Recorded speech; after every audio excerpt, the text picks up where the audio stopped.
Hello friends, നമുക്കിന്ന് Spanish omelette എങ്ങനെ ഉണ്ടാക്കുന്നതെന്ന് നോക്കാം.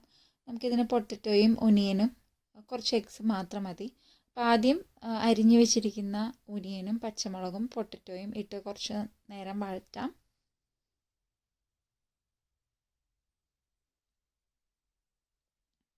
ഞാനിവിടെ എടുത്തിരിക്കുന്നത് ഒരു പൊട്ടറ്റോയും ഒരു സബോളയും ഒരു പച്ചമുളകുമാണ്. എരിവിനനുസരിച്ച് പച്ചമുളകിൻ്റെ അളവിന് മാറ്റം വരുത്താം. ഏകദേശം 2 പേർക്കൊക്കെ കഴിക്കാൻ പറ്റുന്ന അളവിലുള്ള സ്പാനിഷ് ഓംലെറ്റാണ് ഞാൻ ഉണ്ടാക്കിയിരിക്കുന്നത്.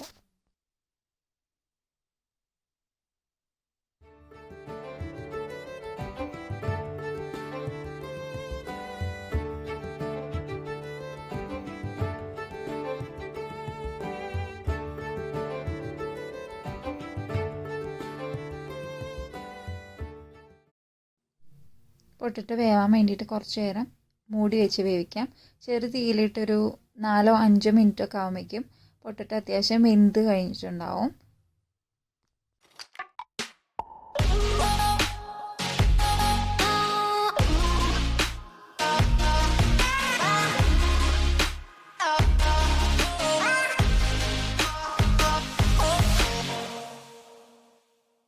ഇനി ഞാനൊരു 3 മുട്ടയാണ് ഇവിടെ എടുത്തിരിക്കുന്നത്.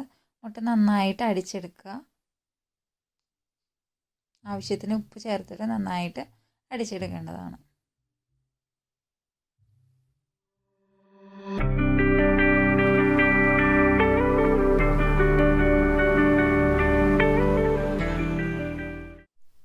ഇനി നമ്മൾ നേരത്തെ തയ്യാറാക്കി വെച്ചിരിക്കുന്ന പൊട്ടറ്റോ എഗ്ഗിലോട്ട് ചേർത്തിട്ട് നന്നായി മിക്സ് ചെയ്യുക.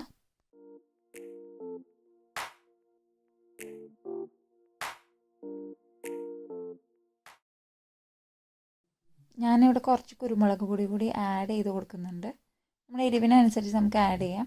പിന്നെ നേരത്തെ നമ്മൾ തയ്യാറാക്കി വെച്ചിരിക്കുന്ന നേരത്തെ ചൂടാക്കിയ സെയിം പാനിലോട്ട് കുറച്ച് വെളിച്ചെണ്ണ ഒഴിച്ചിട്ട് നമ്മൾ നേരത്തെ മിക്സ് ചെയ്ത പൊട്ടറ്റോയും എഗ്ഗും ഒഴിച്ചു കൊടുക്കുക.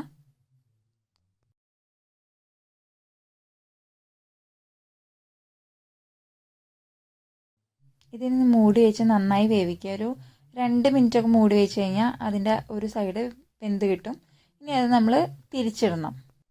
ഇത് തിരിച്ചിടുന്നത് കുറച്ച് ട്രിക്കിയാണ്. അപ്പോൾ അതിന് ഞാൻ ഒരു പ്ലേറ്റ് എടുത്ത് ആ പ്ലേറ്റിലോട്ട് ആദ്യം ഈ സ്പാനിഷ് ഓംലെറ്റ് നമ്മൾ പകർത്തും. സെയിം സൈഡിലോട്ട് പകർത്തും.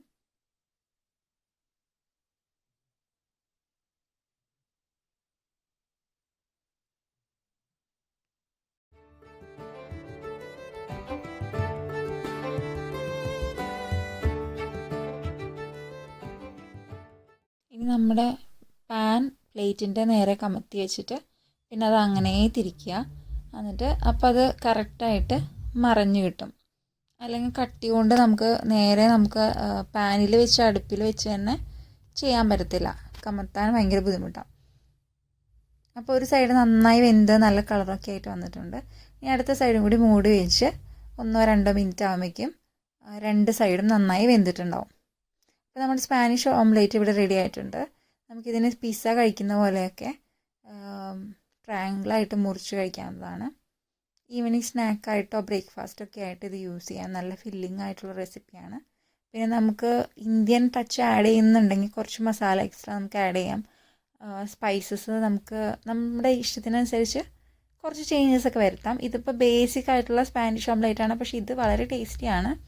നമുക്കിനി കുറച്ചും കൂടി മസാല കൂടുതൽ ഇഷ്ടമുള്ള ആൾക്കാർക്ക് അങ്ങനെ എന്ത് രീതിയിൽ വേണമെങ്കിലും ചേഞ്ച് ചെയ്യാവുന്നതാണ് റെസിപ്പി. പല വേർഷൻ അവൈലബിൾ ആണ്. നമ്മൾ സോസൊക്കെ കൂട്ടി കഴിച്ചാലും നല്ല ടേസ്റ്റാണ് കേട്ടോ.